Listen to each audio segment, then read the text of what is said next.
Yes, this tree will be just awesome. I'm surprised I didn't notice this, or maybe I was just never looking up. Right?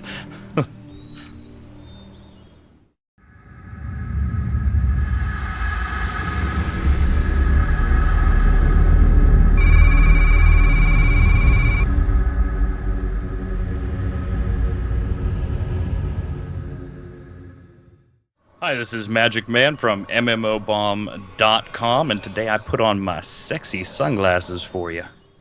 Hello and welcome everyone to another MMO Anthropology interview, and I have Magicman here. He's the one standing, yep, right there, in an extremely lovely tree in the background. So as for our... Go ahead. Beautiful. Yes. Oh, and that's one of the nice things about MMO games is that people have a chance to use emotes to express behaviors and gestures in-game. Get our dance groove on. Exactly. So, for my first question is about the game. Why did you choose Aion Online to do this interview? This was, for anybody that's played it, this was a pay-to-play game for a while with subs and everything. And was a fantastic game, and it's one of those games that I think, for particularly your project, is an interesting study because when it initially launched with the subscription-based in the West, it did not do well because it was a Eastern-catered game with heavy grinding and very little social interaction. Only after revamping the entire game did it become viable in the West, and then eventually went free-to-play. And obviously that's what my whole site focuses on, is the free-to-play aspect. And it's probably, in my opinion, the best free-to-play model out there. So just trying to call the game to light a little bit for those who may not know it went free-to-play. What I'm interested in, what about the model do you think is excellent for the free-to-play market? Well, NCSoft uses what they call the truly free-to-play model, and they started it with Lineage 2 and then pulled it to Aion. Now, I have to be a little careful here because we're talking about the North American version of Aion following that model. The European version is under different rule and subject to different rules through its its distributor. So, yeah, a little dicey. But what the truly free-to-play model in North America does is you have access to everything. There's no limitations, no chat limitations, no party limitations, none of the usual suspects when it comes to free-to-play, no bag space, things like that. The only things you can get in the cash shop are modifiers for experience rates over time, 200% for an hour type things, and cosmetic. That's it. And they, on their website, are... I hope it's a successful model because I think even NCSoft is a little nervous about it. If you look at their website, it says, "We hope you will buy something to continue to support the game itself." So even they know we're not really forcing you to buy anything, so this may not be a profitable endeavor. I'm wondering, what... I know this question will probably have a huge laundry list, but what MMO games have you played? Oh boy. You could, how about if I go to the ones that I find myself jumping into every now and again still? Yes, since you review them, that this one might go out of control. So go ahead and say what's your favorites. What brings you back?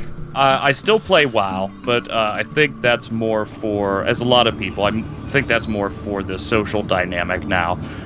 World of Warcraft seems to be the Facebook of MMOs, where most people are playing it only because all of their other friends still play it. True. I jump into Aion as we're here today. I play Brick Force and some of the smaller games when I don't have a lot of time and just want to bang out a game or two while we're killing some time. And then probably after that is Aion Online, which is very similar to WoW. If your Warcraft people have never played it, take a peek at it. But that's pretty much it as far as the ones I jump into a lot.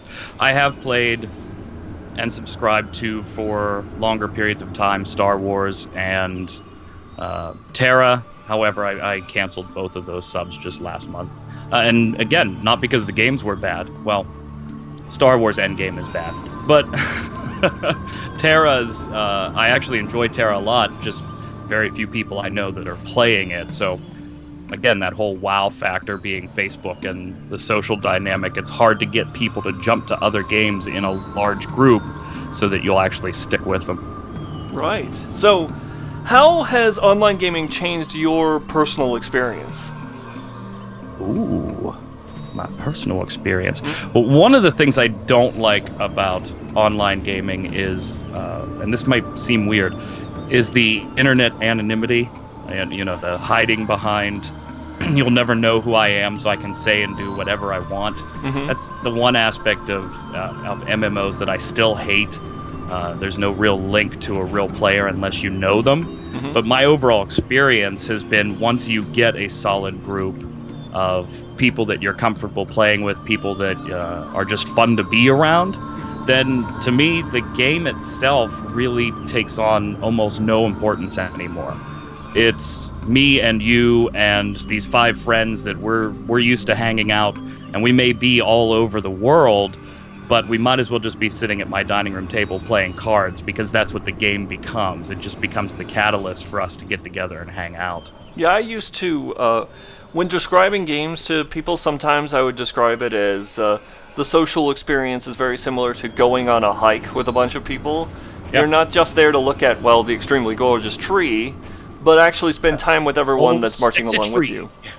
Yeah, this game is beautifully back rendered. Off, man. It's my interview. Get out of here. The Brax.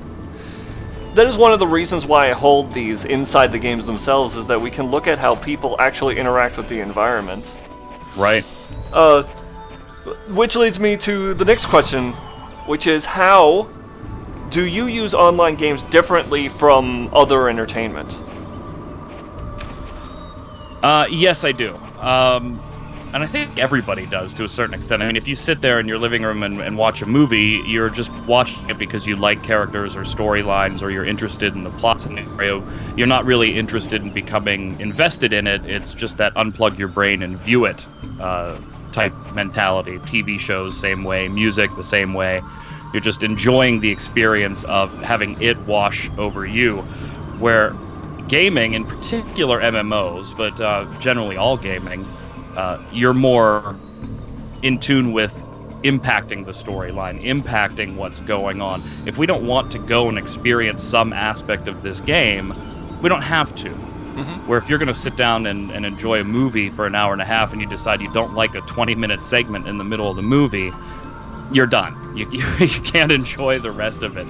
So I like the aspect of MMOs and gaming in general, that we can choose to see the experiences we want to go and do or interact with, rather than just the unplug your brain watch mentality. Yeah, I'm noting that some of the sections of this game, I've said it several times now, this is beautifully rendered and well done, and I'm wondering, are there any subsections of this game that you find particularly compelling? Well, I do like, and other games have started to implement this as well, the instances. I mean, everybody that's watching this, probably has had some experience in MMOs and knows, an instance or a dungeon, you group up and you go and you do it, or a raid, you group up and you go and you do it, but it's its own little instanced environment. One of the things that they've implemented in this game a while ago, probably about a year after launch, to try and revitalize it, particularly in the West, was instances that aren't 5-man parties or 10-man raids or 25-man raids. There's actually instances in this game that are made for just myself to go through, or just you and I as a 2-man team we can go and do. And other games are starting to grab that on a little bit as well. And there's this argument of, well, why would you play an MMO if you want to have that experience of just 1 or 2 players? Well, play a different game. Don't play an MMO. However, I think that adds a little more to the games now, where I don't need my entire guild to be on to go and do things. If I log on, and I see you're on, you and I can go and have this instanced dungeon experience, come out of it, an hour and a half later or whatever, and we've both progressed our characters, but we didn't need to do it at a specific time. That's the one thing I hate about raiding, is that if you're going to be that hardcore raider with 10 or 25 other people, then hey, Tuesdays and Wednesday nights you aren't doing anything in real life. Right. Nothing. And so one of the aspects I love here, and other games that are starting to implement it, is I can get on a Monday, see that it's, hey, there's only you and I on and 2 other guys that are way behind us on levels, but we can go and still do this type of content, still advance our characters, but not have to adhere to such a rigid schedule to do so, or wait for the 25 other people to do so. So I noticed that your character here is a cleric. Do Yep. you have any particular archetype across games that you prefer to play or you like for a particular reason? I do. Ironically, most of the characters that you see on like the first look videos that I do for the website are typically ranged casters, things like that. That's not my favorite. Normally, if I'm playing not for the site and just for fun, I am in a typical Holy Trinity type game. I'm rolling a tank or I'm rolling a healer. I don't like melee DPS, I don't like range DPS. It's not to say I won't play them or level them, it's just I would rather play a tank. I like having that aspect of, I guess it's control, maybe I'm a power-hungry fiend, I don't know. Or It's team support? Right, I've got to keep the monster on me or everybody's going to die. I like the responsibility of being a healer, and I've got to keep everybody up, or we're done and people are going to be pissed off. Say that? Yes, that's perfectly fine. Yeah, I like the more responsibility that comes with those roles. And that's not to say that DPS doesn't have its own responsibility, but in a 25-man raid, if one DPS isn't doing their job, you're less likely to notice than if the tank or the healer isn't doing their job. True, very, very true. So, on the more personal and intimate level, do you have an example of your best experience or even a favorite experience from an MMO game or online gaming? Okay, yeah. What's funny with me and MMOs is I did not start. I'm full disclosure. I'm 31 years old, and I've lived in America my entire life. In fact, I've never been out of the United States except for Canada, which may not count to most people anyway. So I didn't start. Given my age, I should have been like, the Ultima Onlines and those types of games is probably where most people my age have started. I didn't start MMOs until EverQuest Online Adventures for the PlayStation 2. That was my first experience with an MMO, and that quickly got dropped in favor of Final Fantasy XI, and I hated World of Warcraft at that time. I'd played it like once, and no, that was it. Ironically, my most, like the moment I love in all MMOs that I've ever played so far was getting the artifact gear in Final Fantasy XI for my Rip Mage. There was something just really cool about the dedicated sets for each job and having to obtain them at various levels and through quests that just made you look back on it and you're like, man, how did I ever play this game? Because you needed multiple people to go and help you do this stuff over long periods of time. But it was just so satisfying when you did finally get it. That satisfaction, I think, is only rivaled in World of Warcraft when you actually had to attune for, Karazhan or things like that.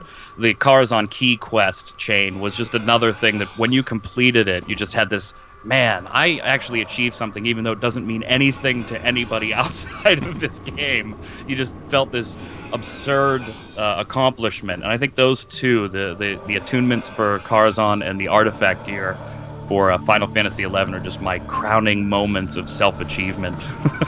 So it's not just an epic quest for the individual, but you spend a lot of time actually gaining friends and dragging people along so that they'll help you get through the really rough spots?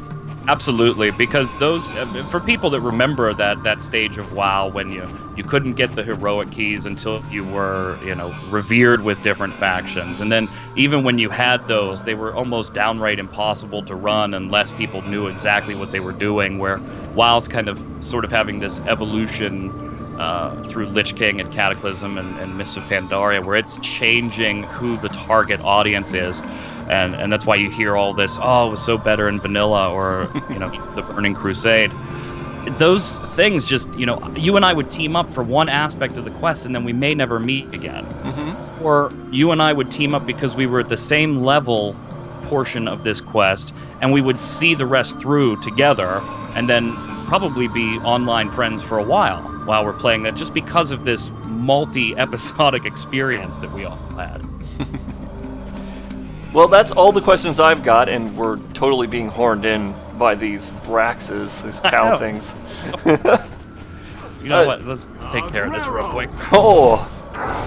Do you have anything that you would like to add for our viewers?